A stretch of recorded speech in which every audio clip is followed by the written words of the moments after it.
you so much. Thank you. Thank you. Please be seated. Thank you. Thank you. Thank you very much.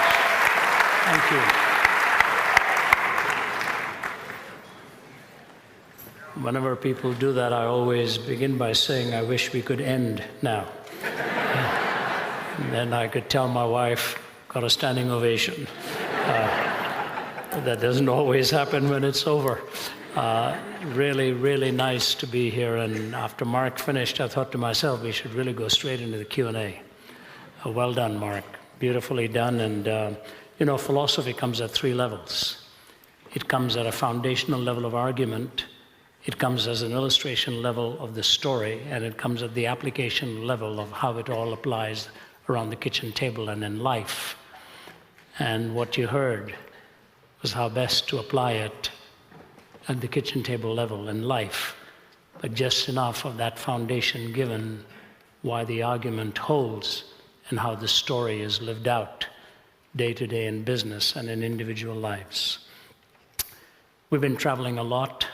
I began some days ago, started in Dallas, Texas, and went from there to Houston, from Houston to Dunedin, and that we had a few birthdays along the way on that one. From Dunedin, we have just come here for tonight. We leave at the crack of dawn for Kota Kinabalu in Malaysia, and then on from there to Thailand, and then to India, and then to Seoul, Korea, where we get home about the 18th of March. So the body takes a beating, and you show up, whether in the body or out of the body, you cannot tell, but you're there. And my voice took a beating, but it's gradually recovering. That Manuka honey is extraordinary. It's amazing, it's amazing. It's extraordinary both for the throat and for the wallet. Especially if you believe everything you say about the numbers out there. But it's great to have had that. My wife asked me yesterday, how are you doing? I said, I don't know whether it's honey or what, but I'm doing better. And the voice is regaining. So thank you. I want to thank Pastor Martin for opening this church up to us. Very kind of you, sir. Very gracious of you to do it. And also to Rodney for working hard behind the scenes. I don't know how long ago all of this began. I'm just told where to go, and I show up. And the plane stops, so you get off. I was told that this is where we were to be. But New Zealand's been one of my favorite countries. Wonderful, wonderful to come here. So beautiful. Some of my dearest friends on earth are right from here in Auckland. In fact, one of them is here tonight. I've known him for about 50 years now, and it's just wonderful to look forward to a cup of coffee at the end of the evening. We knew him well as a family friend. Bruce Robinson is here, just a wonderful dear buddy of mine. You can lead a very busy life, and what really matters at the sunset years are the loves and the friendships and the family that you have treasured and enjoyed. So it's wonderful to be here, albeit for a few short hours. And to add more beauty to it all, the two cricket teams are staying in the same hotel we are. So that took a lot of sacrifice for me to come. I saw some of the Indian cricketers in there. I don't know what they were doing, probably scouting or whatever. I wanted to go and give them a few tips, but they didn't take it. The question before us, the whole question of ethics. Let me start off with a funny story. You may have heard me tell it. This Indian guy is in a plane, and he's sitting next to Einstein. Now you know the imagination is running riot. So he looks at Einstein, and Einstein says to him, we've got a long journey. It's going to be a long flight. Why don't we play a game as we go? So the man says to Einstein, what's the game you want to play? He says, let's play a question of questions. I'll ask you a question, and if you can't answer it, you pay me $50. The other guy said, you're Einstein. He said, yeah, but it's okay. We'll level the playing field. Then you ask me a question. If I can't answer it, I'll pay you $500. So if you can't answer it, you pay me $50. If I can't answer it, I'll pay you $500. The guy said, for an Indian, that's very appealing. He said, okay, we'll do it. So he goes to town. So he told Einstein, you go first, since you proposed it. So Einstein said, I'll make it simple. How far is the moon from the earth? And the Indian, most Indians are engineers.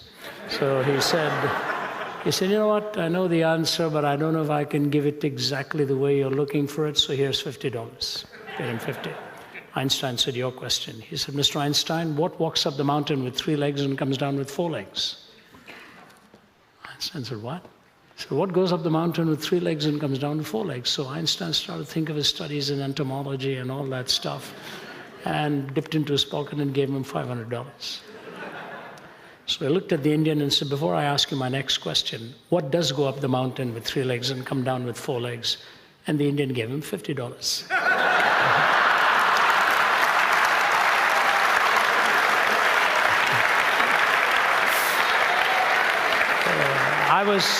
I was in, the moral of the story is don't get into a question time with an Indian. You'll never get out of it. Some years ago, I just left somewhere in the Orient and arrived in Newark, New Jersey. It was a long 14 and a half hour flight. You look like a passport picture when you get off that kind of a flight. So I went to the gate and I looked at the marquee. It pointed to a different flight. So I said to the lady sitting at the corner, is this flight going where the marquee says it's going, or is it going to Atlanta, where I want to go? She said it's going to Atlanta. I said, oh, that's good. So I turned around to go and get myself a cup of coffee, and I heard the patter of feet behind me. And she tapped me on the shoulder, the same lady. She said, excuse me, are you Ravi Zacharias? I said, I'm afraid so. Yes, I'm Ravi Zacharias. She said, that's amazing. That is so amazing. I didn't know you had questions also.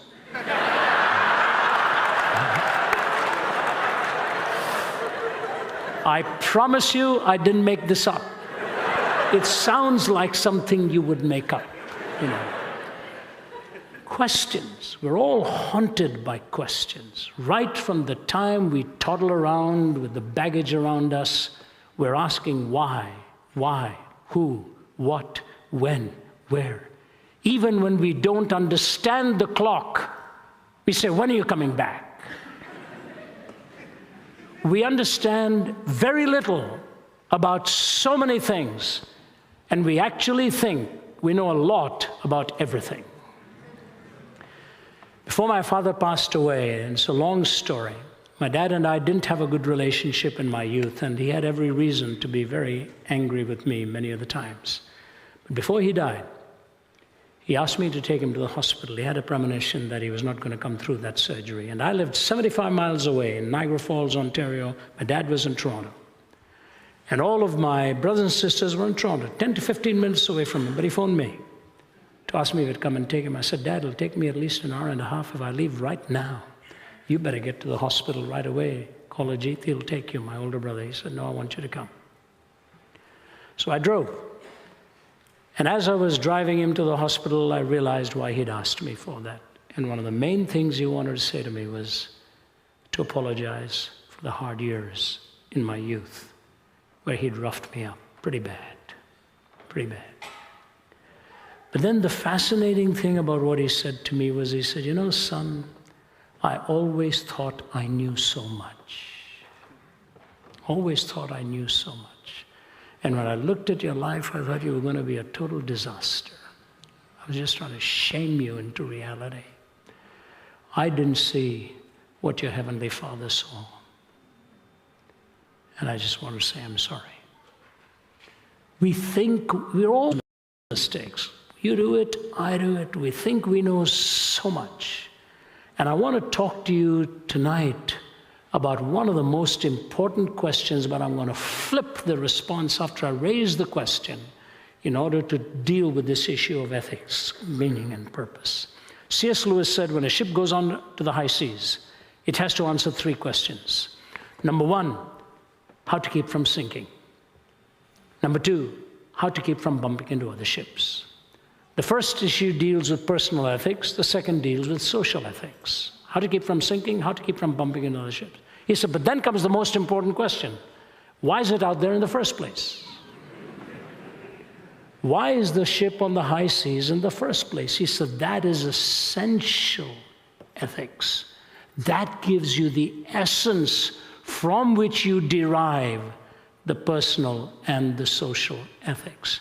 And the truth of the matter is, when you go across the history of philosophical thought, whether you move from rationalism to empiricism to existentialism, to postmodernism, many of those isms made one fundamental blunder.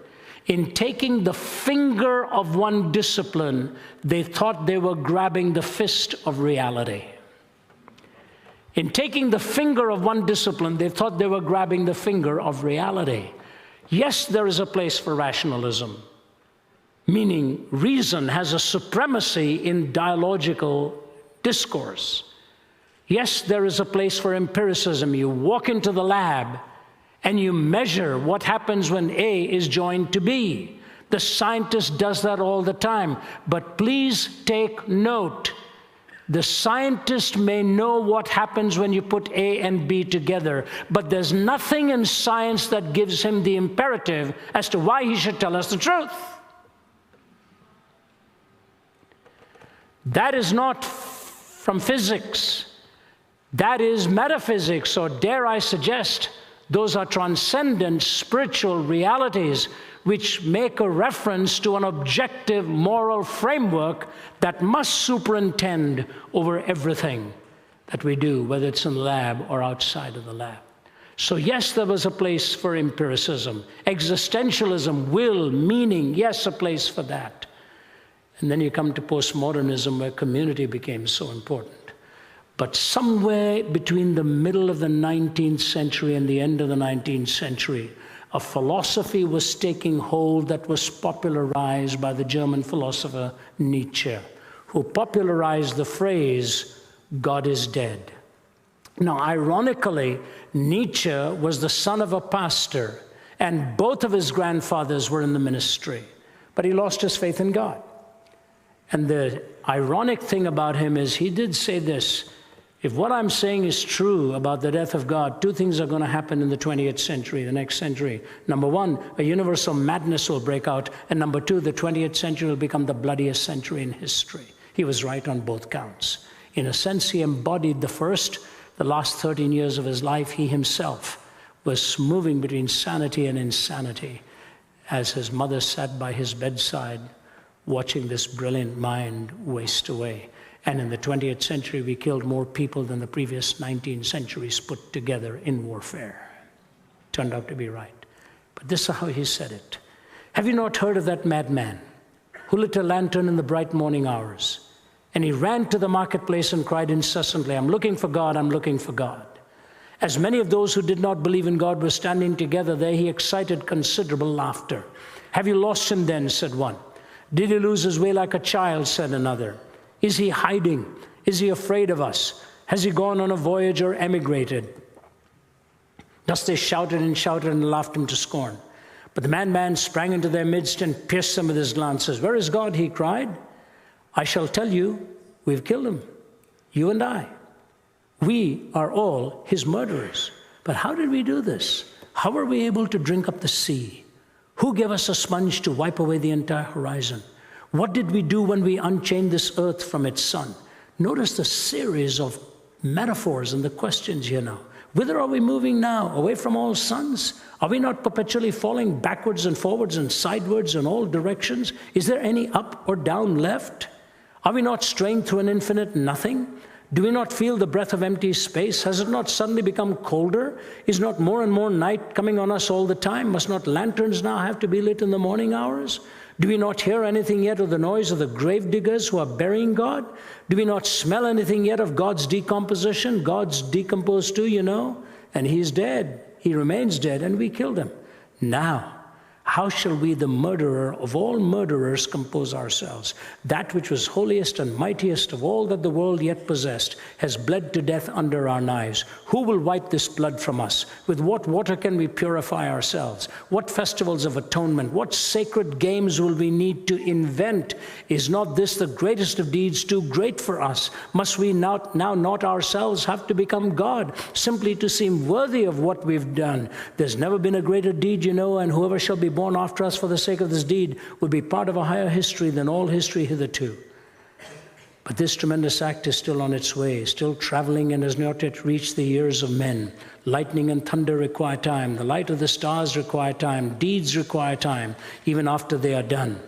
It has been related further that on the same day that this madman entered diverse churches and there sang a requiem, Aeternam Deo, let out and quieted, he said to have retorted each time, what are these churches now if they are not the tombs and sepulchres of God? God is dead. We killed him. You know what I like about Nietzsche? He's not just poignant. There is a vulnerability in what he is saying. Who gave us a sponge to wipe away the horizon?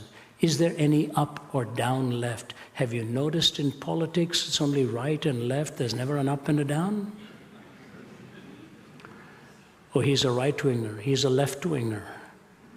We never ever talk about an up and a down, and as Mark has well said, because that would be considered almost lunatic, and yet what we've really done is demonstrated the lunacy of how we live without an up and a down, without a transcendent moral point of reference.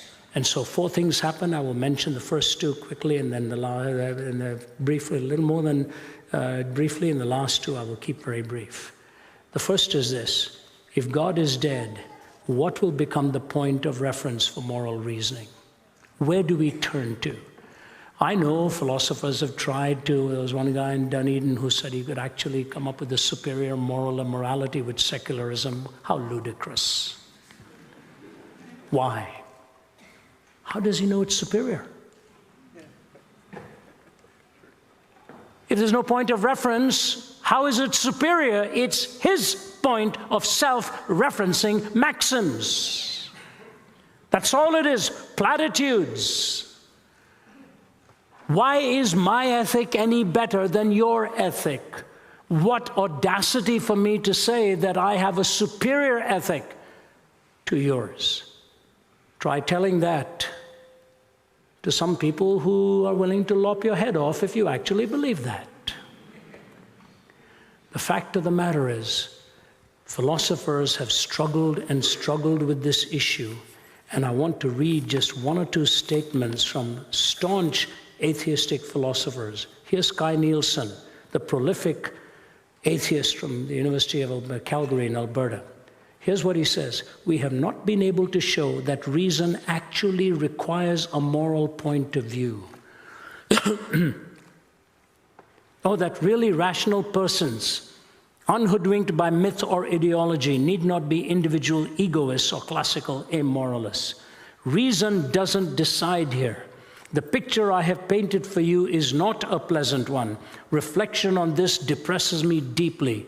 Pure practical reason, even with a good knowledge of the facts, will not take you to morality. Bertrand Russell says this, you know what? I somehow cannot live as though ethical values were simply a matter of my personal taste. And so I just say to you, I find my own views incredible. I do not know the solution. Prolific atheistic philosopher Richard Rorty, if moral imperatives are not commanded by God's will, and if they are not in some sense absolute, then what ought to be is a matter simply of what men and women decide should be for themselves. There is no other source of judgment. These are atheistic philosophers. This depresses me, says Kai Nielsen. There is no rationally compelling reason for me to be moral. And you know what? That was the very rationale behind the Hitlerian onslaught in the Third Reich. He took the writings of Nietzsche, Adolf Hitler did, and personally presented Nietzsche's writings to Stalin and Mussolini. What did Stalin do? He was a seminary student preparing for the ministry. I heard these stories personally from the mouth of Malcolm Muggeridge when we spent an afternoon together. Followed it up and footnoted it. Paul Johnson, the historian, also tells these 2 major stories. Number 1 is this. You know, he gave up his belief in God. In fact, he was such a threat to what potentially could happen with his own demagoguery that even Lenin became fearful of where Stalin was going to take the country. He was not a big guy. Stalin was not even his real name. It was a nickname, being a man of steel. 2 illustrations I want to give to you that I shared at the Center for Geopolitical Strategy in Moscow as the faculty members were in pin-drop silence as I gave it to them. All along, they'd been fighting me with their atheistic worldview. So I said, I want to tell you 2 stories. One of them was on site. Told one of them in the whole setting, one of them in the private setting. I had to be very careful how we narrated this. One was this. A diplomat came to Stalin one day and said to him, how do you expect your people to follow you while you're torturing them like this? Stalin didn't answer her. He asked for a live chicken to be brought to him. They brought him a live chicken. He clutched it and started to defeather the bird. And it tried to break free. He wouldn't let it go till he had completely denuded it. Then he took that denuded body of the chicken and put it down, picked up a piece of bread and walked away about 5 paces. And the chicken hobbled over towards him and nuzzled between his trouser legs. He bent down with the bread in his hand and started to peck away at the bread. He said, do you have your answer, ma'am? I've tortured this chicken. It'll follow me for food the rest of its life. People are like that chicken. You torture them and they will follow you for food the rest of their lives. And he killed 15 million of them. Stalin told me he personally interviewed Svetlana. Muggeridge told me that when Stalin was dying, his daughter, Svetlana, was by the bedside and told Muggeridge this story, and in a BBC narrative, he told it. So she's standing by her father's bedside, and he's hallucinating, saying wolves were coming to attack him. But the last physical act he did was to half sit up in bed, clench his fist at the heavens one more time, put his head back on the pillow, and he was gone. The last physical energy he expended with a clenched fist against God. He took the logical outworking of what Nietzsche had said and treated man as nothing more than mere randomly produced by time plus matter plus chance. See, you may be a moral person, and I'm not saying atheists are not moral people. That's not my point at all. I'm just saying there is no rationally compelling reason in a pluralistic society for anyone's ethic to be superior to anybody else's ethics. They're all a whim of society and social constructs and culture. The moral reasoning fails. Where do we get our ethics from? Number one, you fail in finding an absolute point of reference for a moral law. Number two, you fail in your struggle, a very important struggle for meaning. Life hungers for meaning. I can tell you this after visiting scores of campuses after 40 years of an itinerant. We really don't hear a new question. My Muggeridge used to say, all new news is old news happening to new people. And so the new people keep asking the same question. And you know who are the loneliest ones in our world today? Either the high and mighty who have it all in fame and success and fortune, or the young who've enjoyed and indulged so early in life, they've come away empty-handed and they say, what have I got? What have I got? When I was a young speaker starting out living in Toronto, Canada, I was driving on the 401 highway in Toronto once. It was a cold, wintry, snowy night. And on the side of the highway, there was a boy just relatively swaggering on his legs. I thought, what is he doing on a snow-drifting night on the highway? He's going to get crushed. So I gradually, you've got to be careful in those icy roads. I pulled over on the side. And I waited till he came over. I said, are you okay? He said, can you take me home? I said, where are you going to? He told me where he was. I wasn't going in that direction. I said, get in the car, I'll take you. His first name was Lorne. And I started to talk to him, and he looked like a man in deep trouble. I said, Lorne, I'd love to get together with you if you don't mind. Here's my phone number, here's my address, give me yours too. I'm leaving early tomorrow morning to Midwest Canada. I'll speak there when I come back. I'll get in touch with you.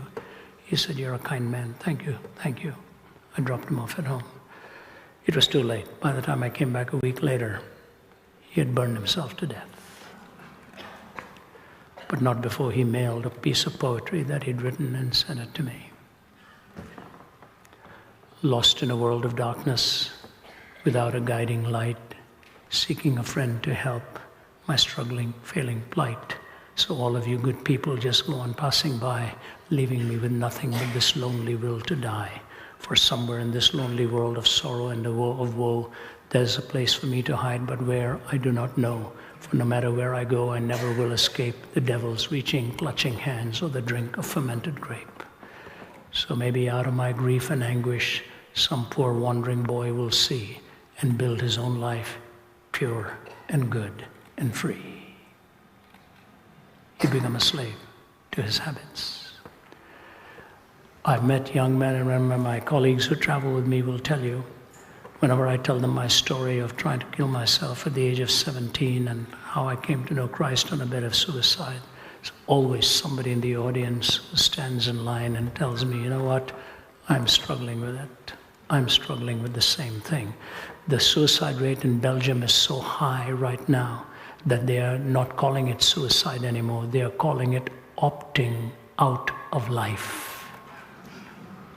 Opting out of life. Meaning, that hunger for meaning. Why am I here? What are the high seas about? Why am I out here in the first place? Moral reasoning demands we give an answer to life's essential worth and meaning. And I've said this in many, many places. You see, God gave Moses 613 laws. It's a lot of laws. But now we need 20,000 pages just for our healthcare laws. You know. Why? Because we broke one. What was the one law? You're only given one prohibition when it all started. What was it? Don't play God. Don't eat of the tree of the knowledge of good and evil, because if you do that, you're going to die. And what does the tempter say? Oh, no, you're going to become a god. Do it. You're going to become God. We made quite a mess of this world playing God. Now you need 3 conditions just when you get onto a plane. Do not touch, tamper, disable, or destroy. 4 conditions. The smoke detector. Why don't they just say, don't mess with it? Why touch, tamper, disable, destroy? Because you see, you can go to court and say, yeah, I did destroy it, but I didn't tamper with it. And all the word games we start to play to give truth to him who loves it not is to only give him more multiplied reasons for misinterpretations, as George MacDonald. You can play games in a courtroom and abuse the law. So 613 laws, all being abused. And what does David do? He reduces them to 15. Isaiah to 11. Micah to 3. Do justice, love mercy, and walk humbly before your God. Jesus was asked which is the greatest commandment. You know, he could have given you one, but he didn't. He said to love the Lord your God with all your heart and all your soul and all your mind and all your strength, and to love your neighbor as yourself. On these 2, says he, hang all of the laws and the prophets. Because of the first, the second follows. Without the first, the second would be with its feet firmly planted in midair. The vertical gives you the imperative for the horizontal. That's when you find meaning. When God says to you and to me that we are created in his image, which gives me moral reasoning and self-determination. The hunger for morality, the hunger for meaning. Thirdly and quickly, the hunger for hope. That life ought not to end with its 70 years and 10, or justice would have been prostituted and violated. There is an eternal judge. But I close with just the 4th. What is the greatest longing of your heart and mine? If you're dead honest, what is the greatest hunger and longing in your heart and mine? You know what it is? It's for the supreme ethic we call love. I want to give you a couple of illustrations. You know, I grew up in India, and those of you who speak Hindi, hum dharti ke aadmi hain. I'm a person of the soil. And there's a Hindi song that says, na main bhagwan hu, na main shaitan hu, june duniya jo chahe, samjho main to insan hu. I'm not God. I'm not Satan. I'm merely a human being. Now, Indian movies are now being imitated by Hollywood. We had people stealing the Taj Mahal in the movies and returning it the next morning. Batman does the same thing. They've just borrowed all this stuff that Indian movies have been doing for years, but there's one thing Indian movies did which were quite fascinating. There was no kissing on the Indian screen. They just chased each other around during a song. And by the time he would catch up with her, the scene would change. There was a great Indian comedian by the name of I.S. Johar. He was asked, what is the difference between love on the Western screen and love on the Indian screen? He answered in one word, trees. You just chase each other around trees, and that's the love scene, But it's fascinating in a culture in which you were never allowed to hold her hand or look more than 10 seconds, that we do so many movies on love. The movies on love if you understood the language, it's so beautiful the way they express themselves. Do you really see it in real life? My brother-in-law, Sundar Krishnan, is a Hindu convert, nuclear physicist turned pastor. Some of you may know his name. Brilliant expositor, married to my sister. His father was dying in his 85th year. And at the bed, he called his wife beside him. And in the Tamil term, he called her his sweetheart. And he said, I know this is the first time I have ever called you that.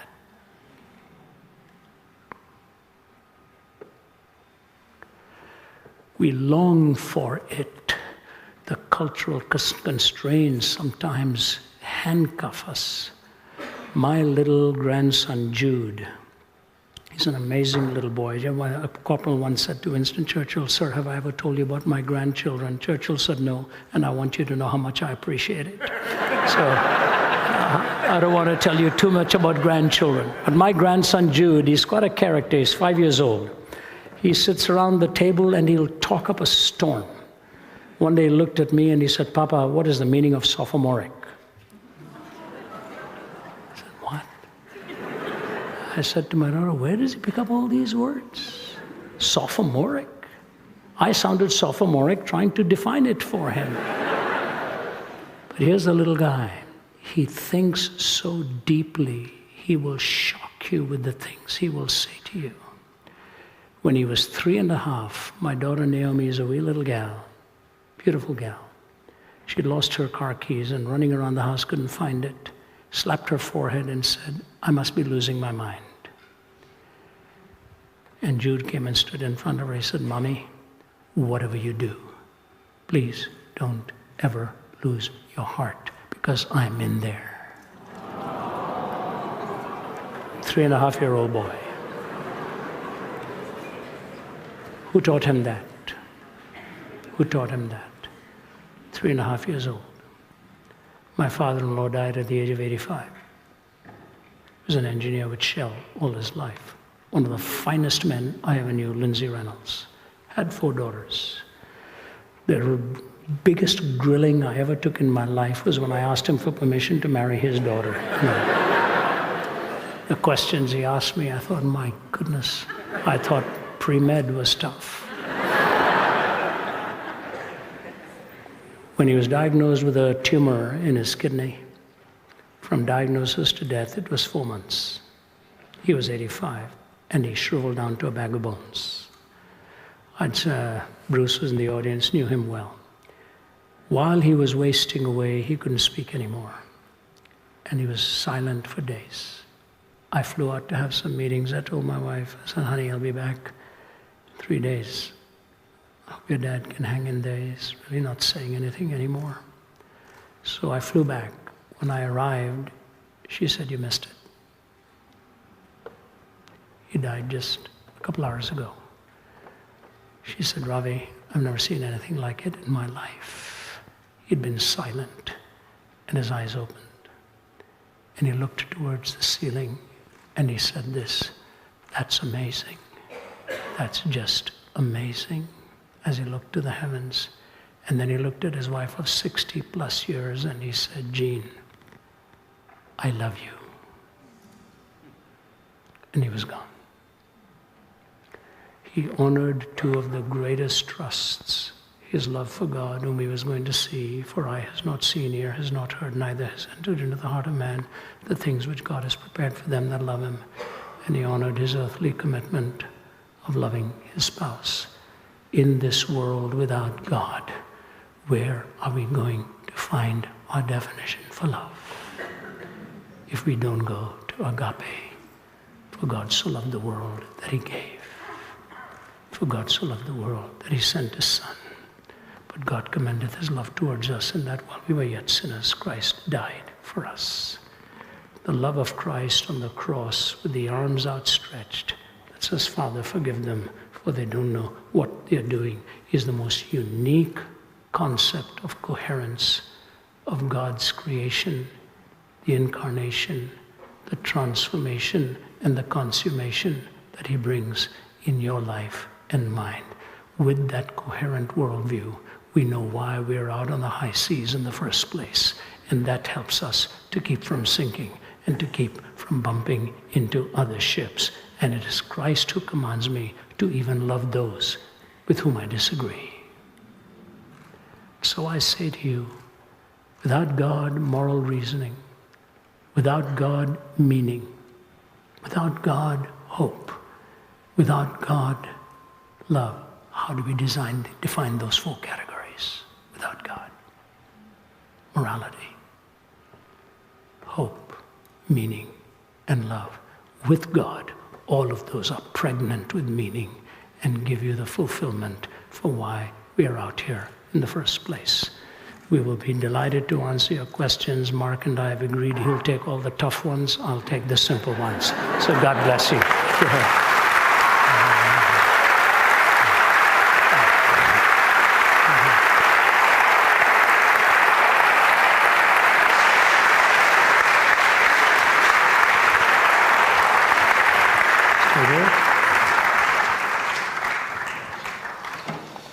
Goodness me.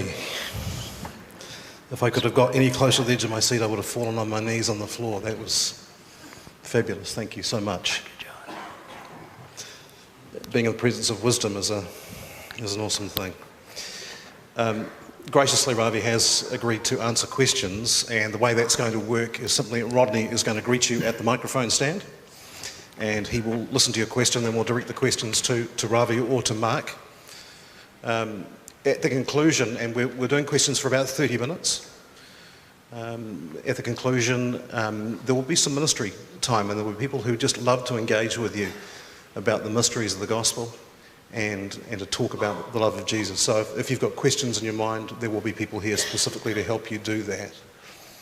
So if you have questions, I'd like you to come down to the front and see Rodney. He will help to moderate that. What I'd like you to do, if possible, is to avoid questions like, is Donald Trump a man of God or not? Let's stick to the subject at hand, if we may. I'm sure there are not too many questions which will vex our guest, and if you've seen any of his work on podcasts or listened to him on the radio, you know that he is well considered in his answers, and they are beautiful. So we are on. Hi there. First of all, thank you very much for that. It was an honour to be here and hear you. I have a question about strategy for apologetics and evangelism going forward. What should the loving Christian response be to an increasingly existential, pluralistic world that views our loving message as irrelevant and hateful? I'll be glad to talk about it as a calling, and I'll let Mark talk about it as living it out, because he's obviously done it so well, and both of those aspects are within your orb of questioning there. When you go into it in the way, say, our team does, and we've got nearly 50 of them, as we were told earlier, in 15 countries on every continent. If you're doing anything as a calling and as a profession, you have to put in the hard work. There is no doubt about it. In fact, most of our younger ones, and Rodney was very kind in saying they were as good as what I represented, that was very kindly stated, they're better. They are better. They are doing things at their younger age that I was never able to do. And they have caught on so well what the DNA is of 1 Peter 3:15 and 16, to always be prepared to give a reason for the hope and an answer to one who asks of you, and to do that with gentleness and respect. We are living in a world of a graduate level skepticism, all right? And you cannot set a tepid Christianity beside a scorching paganism. You have to do your homework. You have to study hard. Most of the younger ones are having done for them what I wish somebody could have done for me when I was younger. We are getting them all the way through their PhDs at very prestigious universities. Why?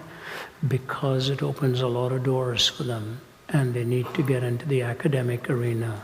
But the most important thing is that they don't get intoxicated with the letters against their name, but that they have a humble heart and a servant spirit. When Jesus was asked to describe the kingdom, he didn't take a scholar, he took a child and said, if you don't become like one of these, neither will you enter into the kingdom. So humility with capacity to learn and build and understand.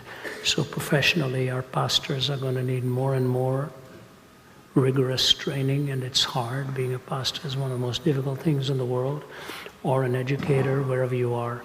So in a calling, go the distance. Do your best. Work hard. That is only one level. Not every one of us is called to do that. And so I'll let Mark deal with how you deal with this in a day-to-day level, and I'm sure he has given that a lot of thought too. I think it's a great question. Apologetics is often seen as argumentation, and New Zealanders don't like conflict. I've been here 14 years, and I've learned the hard way that's true at times. But they do enjoy conversation, and I think conversational apologetics, where you're relaxed, is important, and especially in a New Zealand context. You know, there's a guy called Greg Kukul who does good stuff, and he talks about knowledge, character, and wisdom. You do need a bit of knowledge, but you don't need to know everything. In fact, the best knowledge sometimes is having good questions, and I find that being on boards of organizations. You know, bad directors spout what they know rather than ask good questions of the executive, because good questions make people think. So some of the best thing you can do in conversation is just ask good questions. Well, why would you believe that? You know, what's your reasons for that? Rather than feel you've got to have all the answers. Character, you know, again, is the humility to not feel that pressure, you've got to be right, etc. Character is actually, you know, you can't profess to be one thing and then be this screaming, nasty person, because people are not going to listen to you either in conversation. And the wisdom is, you know, I think wisdom is constantly both hands, and I think the message in this is truth and love. Truth and love. Your motive is not to be right and win arguments. Your motive is out of love, wanting to bring truth into a situation. And there's two equal and opposite errors, I think, in the public square, and that is the error of privatizing your faith, you know, and being almost frightened to even mention it. And the other error is to be the weird Christian in the workplace who's just screaming at people. In the middle, you can have truth and love. So putting those together, you know, knowledge, wisdom, and character, I think, is to think through. You do have to do some hard work, but don't be intimidated. And often, you know, the arguments and the underlying principles on so many worldviews are not anything to be scared of. And have that confidence to just ask questions, because when you just ask a few questions, the walls often come tumbling down. Can I underscore one thing that Mark just said there, because it was a very important point he made. Questioning your questioner does two things. It opens them up within their own assumptions, and it determines the entry point of the discussion. And I always tell my team, remember that behind every question is a questioner. So you're not there. My mother used to say, once you've cut off a person's nose, there's no point in giving them a rose to smell. You know, you're not there to decimate the person. You're there to really win them. And Jesus always questioned his questioner. Good master, what should I do to attain eternal life? You and I would have had the answer in 4 points. Jesus said to him, why are you calling me good?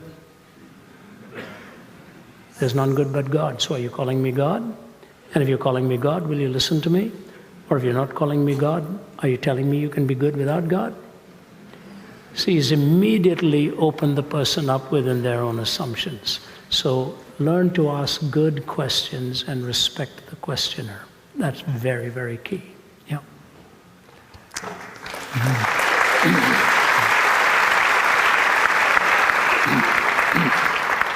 Mugridge is to Zacharias what Zacharias is to me, so it's an honor to be here, sir. I work for a senior member of government and as an advisor, and I'm just wondering, with regards to the conversation today, how do you engage with ethics and morality when you disagree with policy and you need to do a good job, you need to support your boss, but it's foundational, it's nation-changing? Wow. Yeah, you're right. My condolences to you. That's very, very tough. That's very, very tough. The thing is this, I put it this way, if you don't mind me standing, it's easier on my back. We think, in America, for example, I hear this again and again and again. We are a culture of laws. We're a country of laws. We are built upon laws. So they keep talking about laws as the root from which this tree called America sprung. The trunk is politics. Law builds that trunk up, and the branches are culture. Okay? Law, politics, culture. And when I speak to them in the political arena, I ask them, what holds the roots? The roots don't hold themselves. They need a strong moral soil that holds the roots. The challenge in politics today is such a difficult one because of a pluralistic culture. When I spoke to the African presidents in Maputo, Mozambique. I'm from Mozambique. Are you really? Well, the only time I'd been there, and President Obasanjo of Nigeria had hosted it. We had Kofi Annan there at the table, and right in front of me was Muammar Gaddafi some years ago, and they asked me to speak on finding answers in that continent. And one of the presidents, whom I won't name, was walking back with me after I finished. He said, Mr. Zacharias, our cumulative wisdom is unable to meet the daunting challenges of our time. Our cumulative wisdom is unable to meet the daunting challenges of our time. So my answer to you is this: you will never win it all, but you must try to go for the deepest convictions that you carry to help change society. And the deepest conviction has to be answered with one question: does essence define existence, or does existence define essence? The existentialist said, existence defines essence, and we saw what happened to the existentialistic world.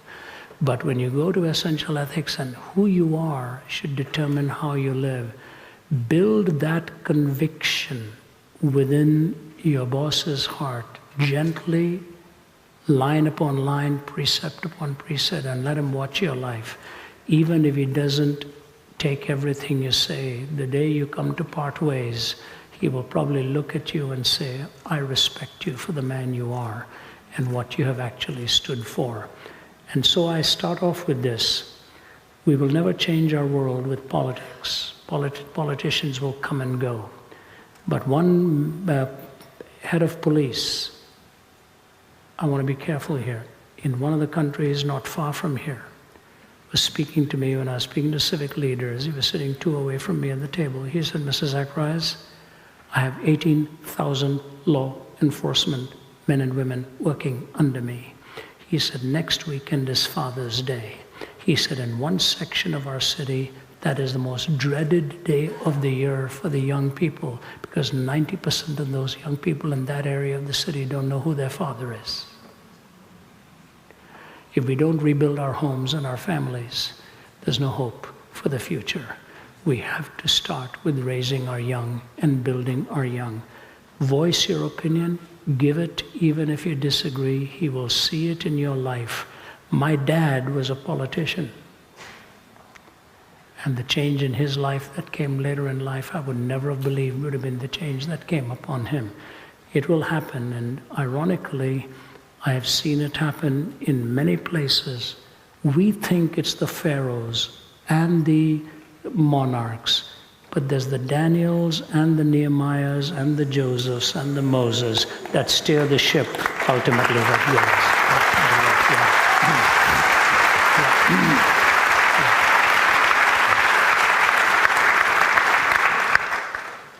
goes. Fabulous. Goodness me.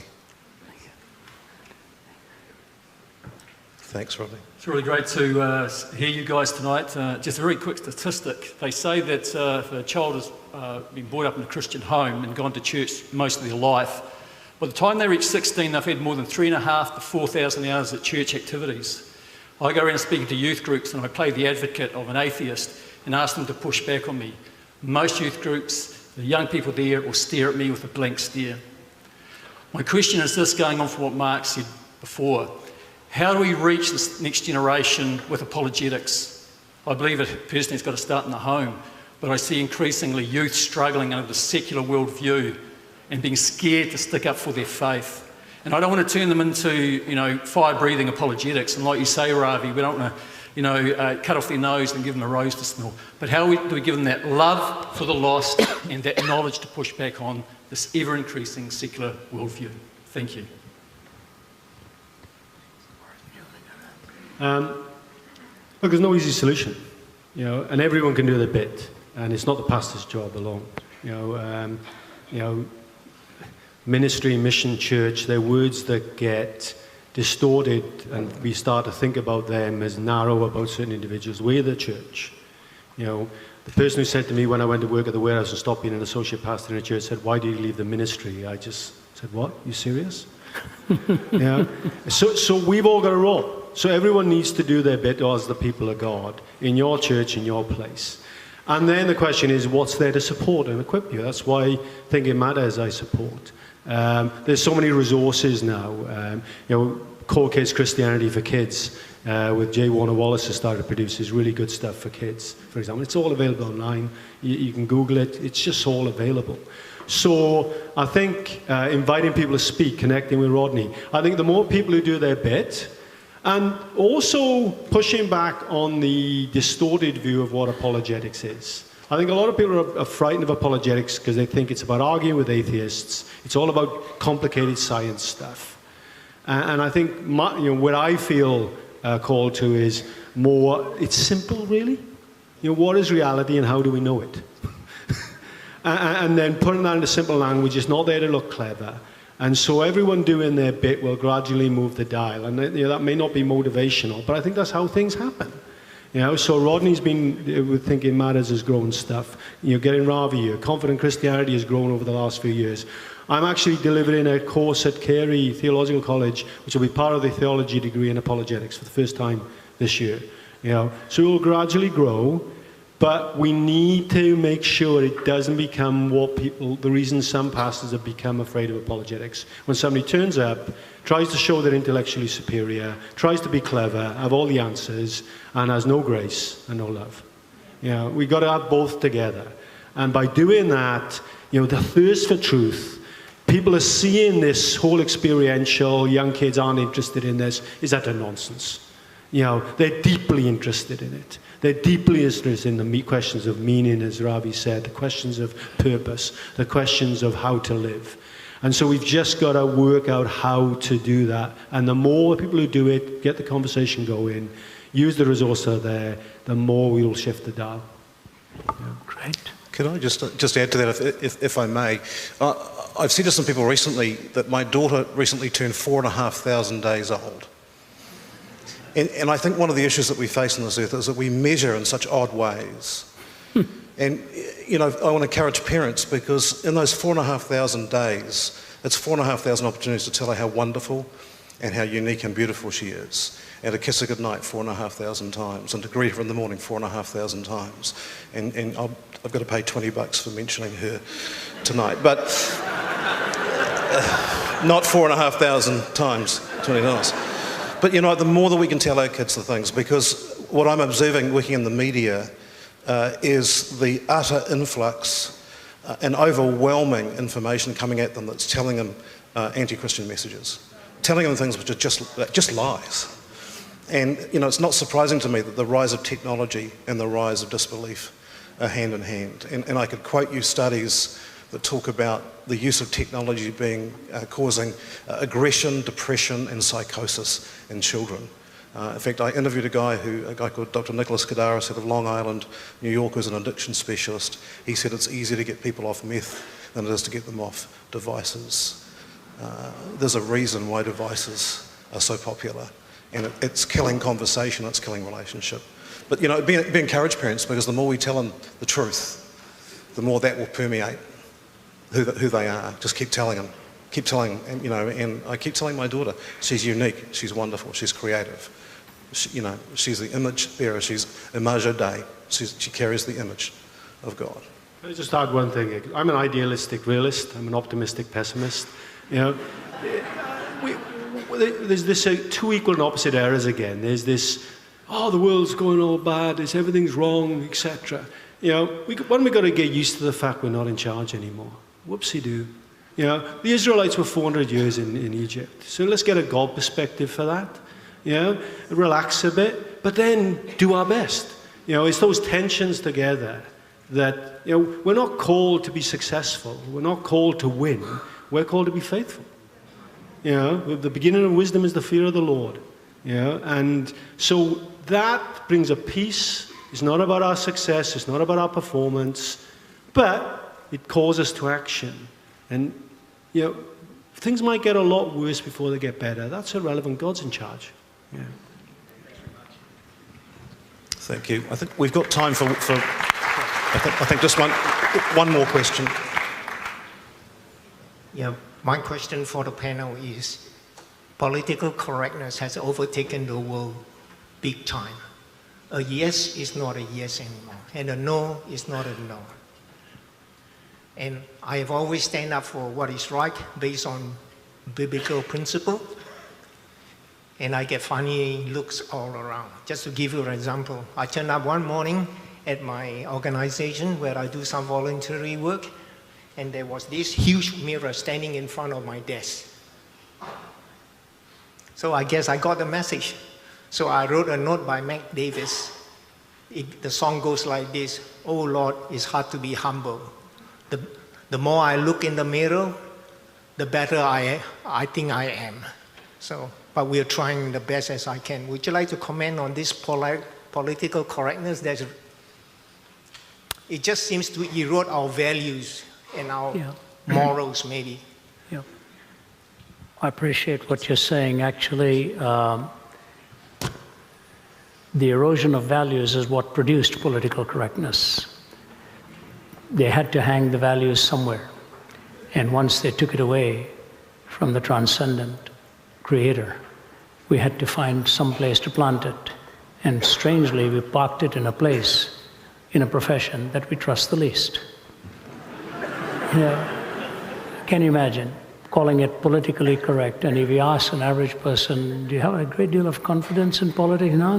Then why do you call it politically correct? You see, it's the fact that we always use words that we manipulate to suit ourselves. Tolerance, for example. What that really means is, if you don't accept what I believe, you are intolerant. I don't have to accept what you believe. So I always say this when people ask me, and we'll close with this, and I'll even give a challenge after that. See, when we talk about ethics and we talk about culture, Paul Tillich, the famed German theologian, said, religion is the essence of culture, and culture is the dress of religion. Religion is the essence of culture, culture is the dress of religion. So when I'm asked a thorny social question, I always respond to them by saying something like this. I say, I will answer your question, but it could be a trick question you're asking me to try and finish me off. I say, so what I'm asking you is this: what culture do we live in now? There are three types of culture with belief that works itself into ethics: theonomous, heteronymous, autonomous. Theonomous means theos, nomos, God, law. that God's law is in the heart of people, and we live that out. So we call that a theonomous culture. There are very few theonomous cultures now. There are theocratic cultures which dictate for the masses, but theonomous meaning we have the law of God so in our heart that we naturally think in those terms. Once upon a time, we called that natural law. Americans, once upon a time, believed in natural law. We hold these truths to be self-evident, that we are all created equal, endowed by our Creator with inalienable rights. There was natural law that was self-evident, but they don't believe that anymore. So we're not theonomous culture in the West. So what is the next? Heteronomous, where a handful at the top dictated for the masses below. Heteronomy, heteros meaning another, nomos meaning law. Another group dictates it for you. In religious terms, Islam is a heteronomous culture. The mullahs and the sheikhs and all of them dictate it for the masses. In political terms, communism is a heteronomous culture. The few at the top dictate it for the masses below. The West does not go in that route as generally speaking here. So we are not theonomous, we are not heteronomous. What then is the third option? It's autonomous. Autos meaning self, nomos meaning law. So I'll always say to the questioner, are we an autonomous culture? He would say, yes. I say, my question to you is this. If I answer your question, will you give me the privilege of autonomy? Or will you suddenly switch to heteronomy and start condemning me that I'm not in agreement with the view that you hold? And so what I say to you is that political correctness and heteronomy has taken over. And the reason is because we do not ever believe anymore that we are created in God's image and endowed by our Creator with rights. So the reality in the West with political correctness is hanging on to a breaking branch because we have come severed from the roots. Okay. We have time for one more. That's fine. So facts doesn't matter anymore? No, facts are a good question. I don't want to get branched off. If you know that Oxford Dictionary's new word for the 2016, post-truth? Post-truth. That facts don't matter anymore. That's exactly what they say. Now the question is, if this is a post-truth culture and facts don't matter, is the fact that this is called a post-truth culture true? So you can't do away with truth ultimately, but that's three things, by the way, on that. Post-truth means three things. Facts don't matter, my feelings do. Number two, it says that you really can distort it in any way you want, so long as you have a lofty end in mind. And so the third reality is, hence we produce the lie stuck like a fishbone in the throat of the microphone.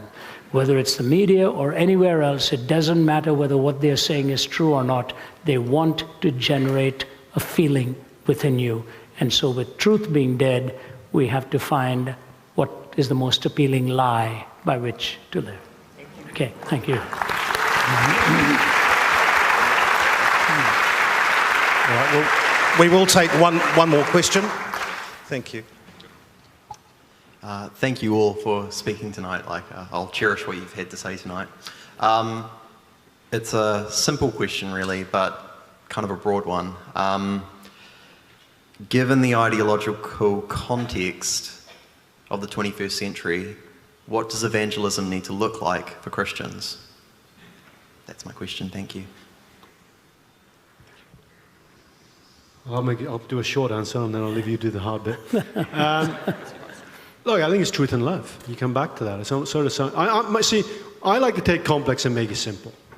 Yeah, I like to take complex things and try and make it simple. And obviously, sometimes I think we overcomplicate stuff. Love God, love others. You know, the greatest commandment. Truth and love. So we've got to get equipped. You know, the previous questioner, what have we done? We've not been smart enough. You know, I think. You know, we do have to get equipped, we do have to get knowledge, we do have to build character, we do have to be wise when to speak and when to not to speak. And when I said we've got to be used to being in charge, our posture often is one of power and dominance. I don't think it's a bad thing for us to take a posture that's not in that position. Yeah? And the early church wasn't in that position, yeah, as well. So for me, you know, I'm not a great evangelist, or I don't claim to be that, but in your place where you are, growing in Christ, in knowledge, wisdom, and character, and being in that place, neither ashamed of your faith, nor actually not loving others, just wanting to be right, you know. The starting point is to have move to a position not of judging others, that knowing, understanding, appreciating, then you can evaluate and talk into that, and they'll listen, you know, generally. So the more people we can build and grow into those positions where they seem to have wisdom, they ask good questions, they perhaps, you know, when somebody says, what do you think about homosexuality? What do you think about X? Well, the first you ask the question, are you a tolerant person before I answer that? You know, rather than diving in, you know, to what you might think or not. Being smart, equipping yourself, and I think is the key thing, you know, and celebrating their diversity in that. You've got passions that God has put on your heart. Actually, the passion for apologetics is quite a small minority. I actually think that's probably a reason. Other people are passionate about music, other people are passionate about the arts, other people are passionate about preaching. But don't be cowed by your passion. God's put it there for a reason. So develop it and use it. Use that gift in honor of God for the love of others. Let me add a footnote to that. See, changing a person's heart is God's prerogative, not mine. Apologetics is the seasoning, it's not the main course. The main course of the gospel. All right, you just sprinkle the seasoning and you do that. You really don't argue a person into the kingdom. If you do, somebody else will argue them out of it. Okay, you really want that change of heart to take place by the Holy Spirit, and that's what God does best. He changes hearts the way you and I can't. The second thing I want to say to you is, evangelism took a beating from the 1970s and 80s onward. Why? Because it became a commercialized endeavor on television. And people were not slow to see the big money, the big machines, all the artificiality of it all. And skeptics would look at it and say, this is a mockery. I can't really take this seriously. And as a result, we've lost a lot of ground in the last 30 to 40 years. People take people seriously when they see there's a genuineness. It's fascinating. One of the most poignant writers from the other side of the fence is Matthew Paris in England. And Matthew Paris has an article that he wrote some time ago. Shockingly, he has an alternative lifestyle and he's an atheist. But he went to Africa and he saw a small group of young guys and girls who are ministering to people. And he said, I've come away from there shaken in my own atheism and wondering how I can even now write what I'm going to write. He said, my world is in a different world. But he said, I watched them and I found out something. I've got that article right on my phone. It's a powerful article. He said, if Africa is going to change, it is going to take evangelism, he said.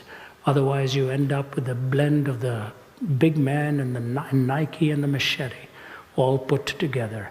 He said, the change of heart is needed, and I am coming away convinced that evangelism is an indispensable component in reaching that continent. Only one thing I disagree with him on, it's not just Africa, it's the whole world. You need evangelism with genuineness and with a true spirit of authenticity. Let me give you a personal illustration, and with that, I'll bring my closing statement. When I moved to Canada in '66, I was 20 years old. There were 500 Indians in Toronto. If you saw an Indian, you crossed the street and asked him if you had time for a cup of tea. You know, if you did that today, you will never get anywhere because Toronto alone has 500,000 Indians, okay? So let me put that in context. So I'm talking about the 70s when I started, and I was invited to have dinner at a person's place because they knew an Indian. And that's the way it goes, you know. Do you know a friend of mine in India? His name is Mr. Singh. And that's the way it was at that time, believe me. So I was invited, and I thought to myself, I think I'm being set up. This guy is not looking forward to talking to me. And he sat across the room like this and kept giving me the eye like I'm a betrayer. I'll take you on kind of thing. I never said a thing about my faith. And they kept saying, he's a Christian, he's speaking at our church now and all of that. And I never bit. I just said, if you're free, we'd love to have you. You're a teacher. I'm talking about how Christ changed my life. If you're free one of these evenings, please come. And I prayed at the table before the meal, and I prayed at the end of the evening. Many years went by, and I get a call in Toronto. He said, do you remember me? And he gave me his name. I met you in New Brunswick. I said, I remember you well.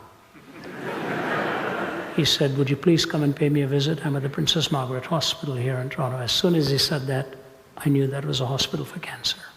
I said, I'll be there. Got into my car and went. He gave me his room number, and I walked into that room, looked at him, and I walked away because it was somebody else. And he called out, Ravi.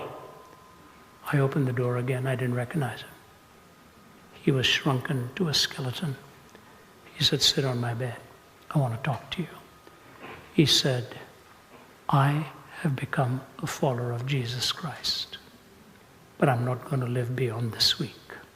I just wanted to thank you for not coming down hard on me many, many years ago and just being who you were with grace and kindness. And I started to cry. I wasn't even that sure all that happened. What meant a lot to him was that I hadn't gone for the jugular, that I didn't grab him by the throat. I was just kind and gracious to him and told him what I believed, and he was welcome to the meetings. He was gone by the end of the week. Never judge the harvest immediately. Sometimes it could be years in the making, and you will never know what made an impact upon the person. But evangelism is going to take on tough hurdles. However, the tough ones, when they are reached, they are the ones who become the Saul to Paul. They are the ones who go into the marketplace unashamedly. So thank you, and be faithful to wherever God has placed you. I'd like to close with a closing statement, but that is this. It's a long distance to come here. It takes us a long while to get here. People ask us, why do you go? I've got a family, I've got grandkids, and I miss them a lot. I really do. I wish so much this was not my calling. I've done it now for over 4 decades. I am more firmly convinced than ever that outside of Jesus Christ, there are no answers to your life. And outside of Jesus Christ, there is no hope for our country, for the future. There will be no possibility of ethics. It'll become a dangerously desperate world. Acharya Vinoba Bhave, a famous Indian thinker, said, in the pre-modern world, violence would be relative. In the modern world, violence would become an absolute. He was right. Violence has become an absolute in our times. So if you don't know Christ, I'm going to say this to you. Will you honestly take the Gospel of John and just read it through, a chapter or 2 at a time, and ask God to speak to you? And if you have wandered away from Him, get right. Get right. Give your life back to Him. There's nothing out there. It'll leave you emptier than when you started. Only in Christ is the perpetual novelty. My colleague here, Sanj Kalra, was a salesman producing tens of millions of dollars for a successful medical device company. He lived for pleasure and every indulgence you can think of till it broke him, nearly broke his marriage, nearly broke his family. He's sitting here with his daughter here tonight, one of his 2 girls. He was on a suicide drive to kill himself. And he drove into the church to talk to the pastor and literally got on his knees and grabbed the pastor's legs and said, I'm not getting out of here till you help me. God transformed him. He gave up his lucrative business career, has joined our team, and his testimony is riveting in telling you how Christ transforms a derelict person and rebuilds marriage and rebuilds the home and helps you win your very kids to the Lord because of the shining difference they have seen in His life. If you don't know Christ, put your life into His hands tonight. If you do know him but have walked away from him, pray the prayer of repentance. This is a beautiful crowd. We are honored that you've come here to give us a hearing. We are truly honored. When I saw the crowd outside, my heart sank. I said, what am I going to say? Why are they here? I hope you are here for just one thing, to see what God has to say to you.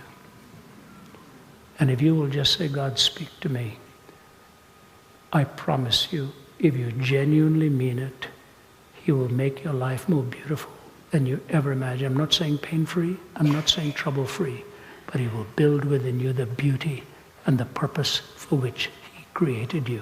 And there's only one like you. Nobody else can replicate you. Ask him to do the miracle in your heart. And I'm going to ask you to bow your heads in prayer with me now.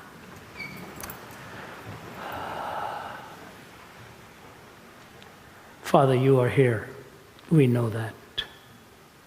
You have been here.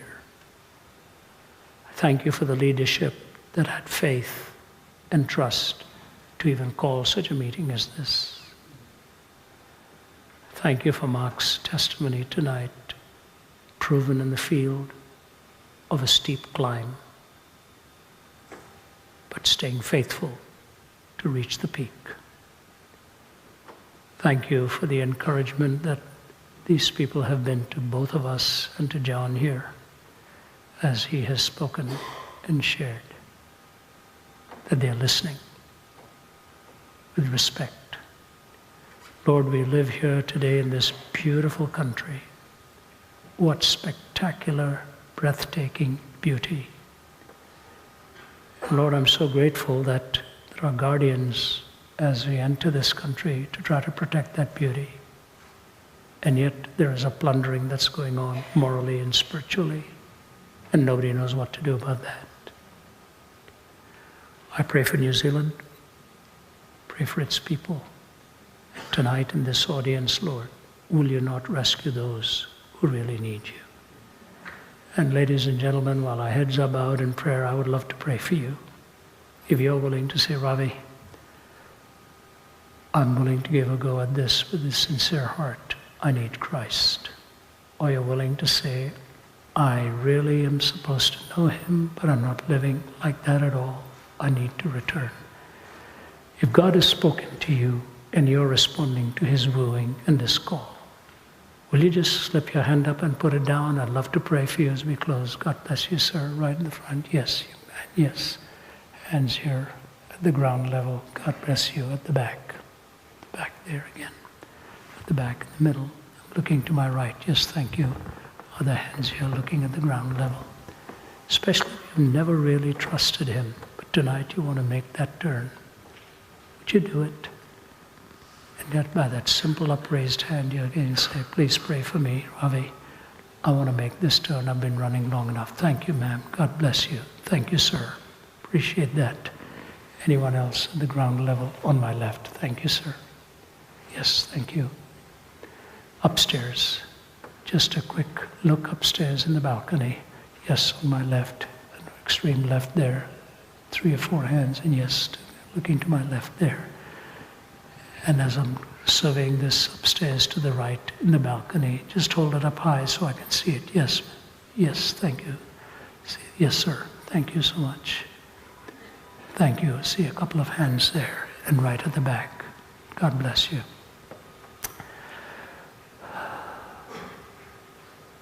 How beautiful the sight of thee must be. Thy endless wisdom, boundless love, and awesome purity. Prostrate before thy throne to lie and gaze on thee. Lord Jesus, forgive us if we repeat your sacred name 1,000 times a day to tell you we love you.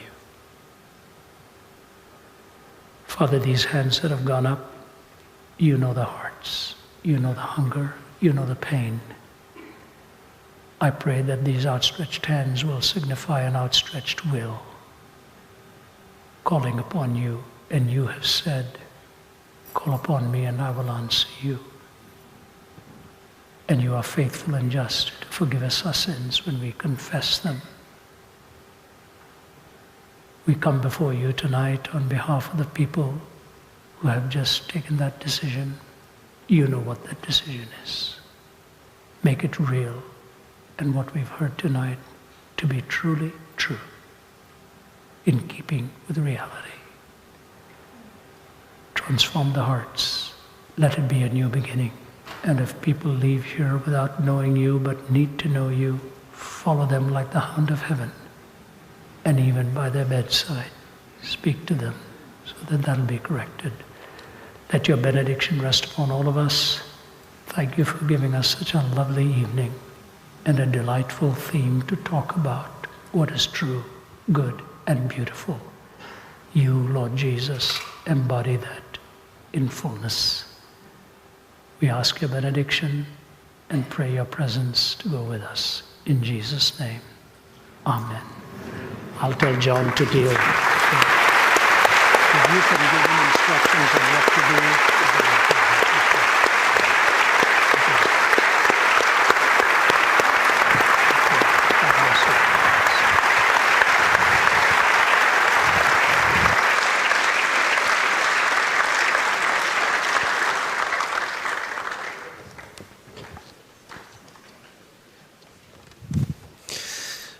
Due to Ravi's voice and needing to rest it, he's not going to stay with us for any longer, but we do have a team of people that would love to talk to you, people who are passionate about the gospel of Jesus Christ and would love to connect with you. If you've got questions that you'd like answered, perhaps you're one of the people that raised their hands tonight. There are people who would love to talk with you, and they're going to be down the front. They'll be identified as a ministry team with some red badges on.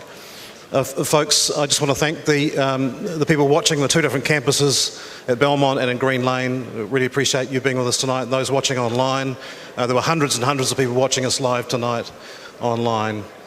That concludes the formal part of our evening. All that's left to say is, once again, thank you so much to Ravi Zacharias and to Mark Powell.